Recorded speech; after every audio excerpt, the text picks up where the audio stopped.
नमस्कार, आप देख रहे हैं भोजपुरी बयान और मैं प्रेरणा।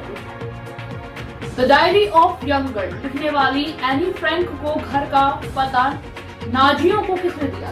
इस सवाल पर छपी किताब the Britell of Anne Frank एक कोल्ड केस छपने के 3 महीने बाद ही वापस ले ली गई। ये किताब छपने के बाद से ही विवादों में थी। इस किताब में ये कहा गया था कि आर्नल्ड वैन डेनबर्ग नाम एक प्रमुख यहूदी नोटरी में फ्रैंक परिवार का ठिकाना नाजियों को बताया था। किताब को लिखा है कनाडाई अकादमी और लेखक रोजमेरी सुलिवेन ने। उन्होंने अपनी किताब के लिए 6 साल पहले बनी जांच टीम की रिसर्च को अपना आधार बनाया है। दरअसल फ्रैंक परिवार को पता किसने नाजियों को दिया, इसको लेकर 6 साल पहले एक जांच टीम बनी थी। किताब आने के बाद से ही इसे लेकर काफी विवाद रहा। जांच टीम का कहना है कि उनका लक्ष्य किसी को दोषी ठहराना नहीं था, साथ ही इस गंभीर आरोप के लिए कोई पुख्ता सबूत नहीं है।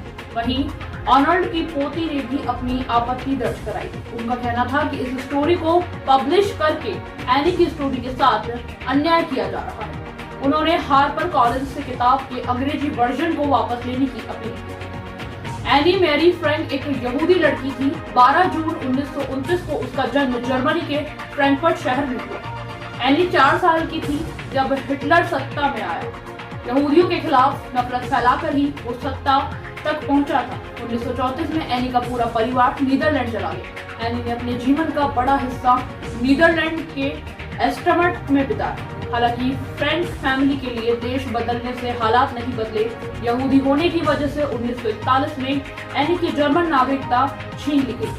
1939 में दूसरा विश्व युद्ध शुरू हो चुका था। 1942 आते आते यहूदियों को लेकर हिटलर की नफरत चरम पर थी। नाजी सेना उन्हें चुन चुन कर मार रही थी या फिर यातनाएं दी जा रही थी। एनी और उनके जैसे हजारों लाखों यहूदी छिप कर रहने को मजबूर थे। एनी को 12 जून 1942 में उसके 13वें जन्मदिन पर लाल और सफेद रंग की डायरी गिफ्ट में मिली।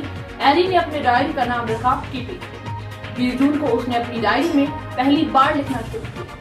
डायरी में एनी ने सबसे पहले लिखा, मुझे उम्मीद है कि मैं तुम्हें अपनी हर बात बता सकूंगी, क्योंकि मैंने अपनी बातें कभी किसी से नहीं की। मुझे उम्मीद है कि तुम मेरे लिए सुकून और संबल का एक बड़ा स्रोत बनोगी। जुलाई आते आते एनी और उसके परिवार को एक सीक्रेट अपार्टमेंट में छिपना पड़ा। उस अपार्टमेंट में एनी के परिवार के अलावा 4 और लोग छिपे। इस दौरान वो अपनी उस लाल उजली डायरी में यहूदियों को खिलाफ चल रहे कत्लेआम को लिख रही थी। उन यातनाओं का जिक्र कर रही थी जो सिर्फ यहूदी होने की वजह से मिल रही थी। इन सब के साथ ही माँ के साथ अपने रिश्ते के बारे में, अपने सेक्सुअल इच्छाओं के बारे में भी लिख रही थी। एनी अपनी डायरी डच भाषा में लिखती थी। एनी 15 साल की थी जब कंस्ट्रक्शन कैंप में टाइफस से उसकी और उसकी बहन मार्गो की मौत हो गई। एनी की मां भूख से मरी। युद्ध खत्म होने तक सिर्फ पिता ऑटो फ्रैंक ही बचे और एम्स्टरडॉम ऑटो ने 25 जून 1947 को बेटे की डायरी छपवा दी। ये डायरी 1952 में the diary of young girl के नाम से इंग्लिश में छपी। एनी की ये डायरी इतनी मशहूर हुई कि अब तक 70 भाषा में प्रकाशित हो चुकी है। वहीं अब तक 3 करोड़ से अधिक प्रति बिक चुकी है। इस डायरी के आधार बनाकर कई फिल्म और नाटक को रचा गया है।